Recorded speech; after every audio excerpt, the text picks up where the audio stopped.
அன்றிரவு ஆண்டவர் அவருக்கு தோன்றி, உன் தந்தை ஆபிரகாமின் கடவுள் நானே. அஞ்சாதே, ஏனெனில் நான் உன்னோடு இருக்கிறேன். உனக்கு ஆசி வழங்கி என் ஊழியன் ஆபிரகாமின் பொருட்டு உனது வழிமரபை பெருகச் செய்வேன் என்றார். எனவே ஈசாக்கு அங்கே ஒரு பலிபீடம் எழுப்பி ஆண்டவரது திருப்பெயரை போற்றினார். அங்கே கூடாரம் அடித்து தங்கினார். ஈசாக்கின் வேலைக்காரர் அங்கே ஒரு கிணறு வெட்டினர். அப்பொழுது கொராரிலிருந்து அபிமெலக்கு தன் உற்ற நண்பன் அகுசாத்துடனும் படைத்தலைவன் பிக்கோலுடனும் அவரிடம் வந்தான். அப்பொழுது, நீங்கள் என்னை வெறுத்து உங்களிடமிருந்து விரட்டிவிட்டு இப்பொழுது என்னிடம் வருவது ஏன் என்றார். அவர்கள் மறுமொழியாக, ஆண்டவர் உம்மோடு இருக்கிறார் என்று தெளிவாக கண்டோம்.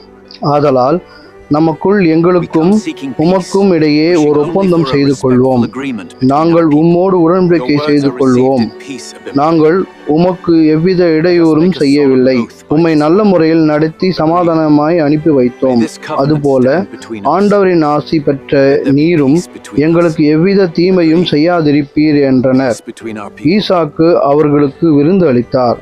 அவர்களும் உண்டு குடித்தனர். The Lord has certainly been with us, Abimelech. Let us eat in peace. Agreed, Isaac. May this treaty last forever.